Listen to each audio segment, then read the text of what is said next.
제니님은 실제로 심부볼 쪽 지방도 있어요. 그러니까 다람쥐가 도토리 물듯이 할 때 나오는 깊은 층의 지방도 어느 정도 좀 있는 상태고, 없애야 하는 볼살은 어딜까요? 볼살 중에서도 좀 아래쪽.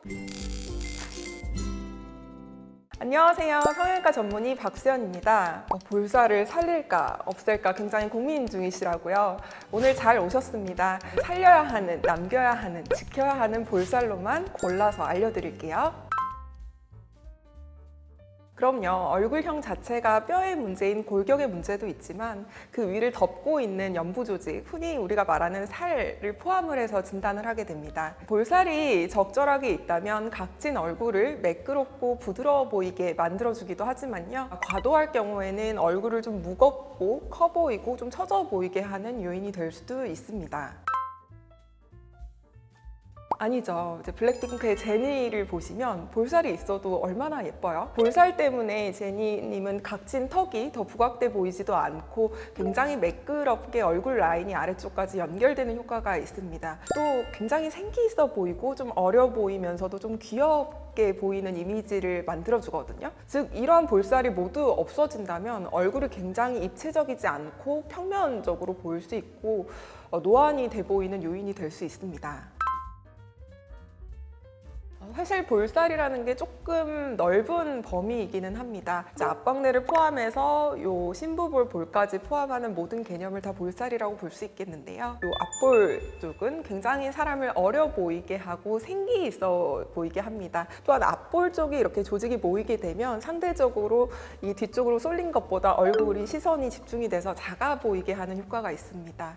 또 두 번째로 이제 심부볼 쪽 지방, 입을 미소를 지었을 때 살짝 나와 보이는 요 지방은요. 좀 과하면 문제가 될 수 있기는 하겠지만 이걸 싫다고 다 제거를 해버리게 되면 패어 보이고 퀭해 보이는 이미지를 줄 수 있기 때문에 이 두 가지 볼살은 너무 제거하지 않는 것을 추천드립니다. 어느 부위의 볼살이라서 괜찮은 건지.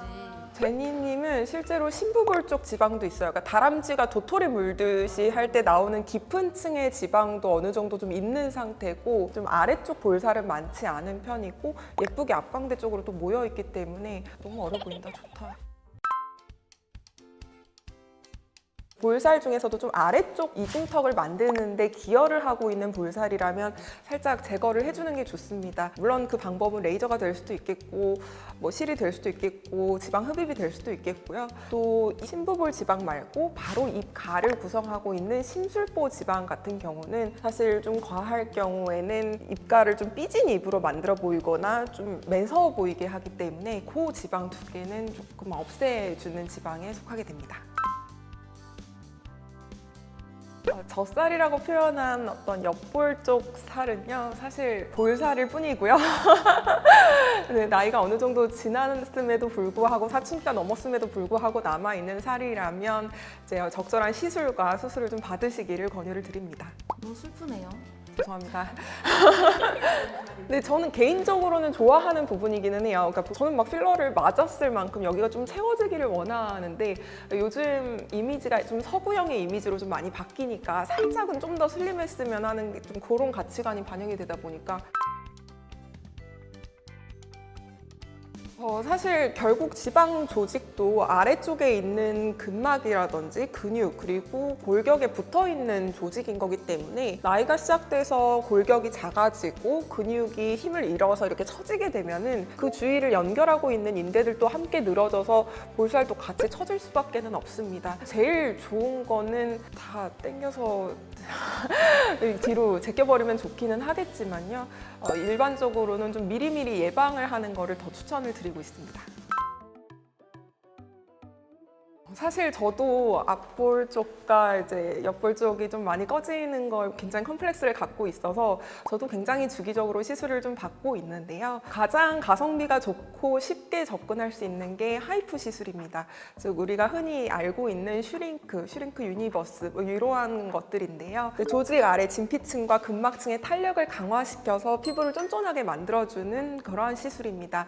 하지만 층을 좀 정확하게 들어가지 않고 자칫 잘못 들어가게 되면 오히려 더 꺼질 수도 있기 때문에 굉장히 경험 있는 의사분을 찾아가는 게 중요하겠고요. 두 번째로 이제 너무 과한 지방이 아래쪽으로 내려와서 미워 보인다면 해당 부분은 윤곽주사라든지 지방 흡입 있는 소프트 윤곽술을 통해서 이중턱을 개선을 시키고 지방이 많은 부분을 좀 컨투어링을 해주는 방법을 좀 권유를 드리고 싶습니다. 이미 처짐이 좀 같이 많이 발생을 해버렸다면 실리프팅이나 미니 리프팅처럼 조금 더 적극적인 리프팅 방법을 함께 하시기를 추천드립니다. 볼살이 너무 없다면 사실 본인의 허벅지라든지 복부에서 이제 지방을 채취를 해서 앞볼 쪽이나 옆볼 꺼짐 등을 메꿔주는 지방 이식을 추천을 드리기는 합니다. 일반적으로는 단순히 꺼짐만 있는 게 아니라 일부는 처짐이 같이 동반이 되어 있기 때문에 그러한 분들은 실리프팅을 통해서 약간의 지방을 재배치해주는 것도 반드시 필요합니다. 그럼 어떤 걸 먼저 해야 될지는 일단은 채우고 당기시기를 권유를 드리는 겁니다. 되게 많이 말랐다 한다면 없는 조직을 막 조금씩 당겨서 이동을 시키는 건 큰 의미가 없고 일단 부족한 조직을 채워주고 처진 조직을 좀 재배치시켜주는 게 가장 베스트라고 볼 수 있을 것 같아요. 사실 볼살은 너무 많아도 걱정이고 없어도 걱정이죠. 살려야 하는, 남겨야 하는, 내가 꼭 지켜야 하는 볼살이 있는 반면에 없애야 하는 볼살이 또 있는 거기 때문에 잘 구별을 해야 굉장히 생기 있는 얼굴을 만들 수가 있습니다. 꼭 전문의랑 상의를 해보시길 바라겠습니다. 오늘도 많은 정보를 얻으셨기를 바라고요. 더 궁금하신 내용은 댓글 부탁드립니다. 감사합니다.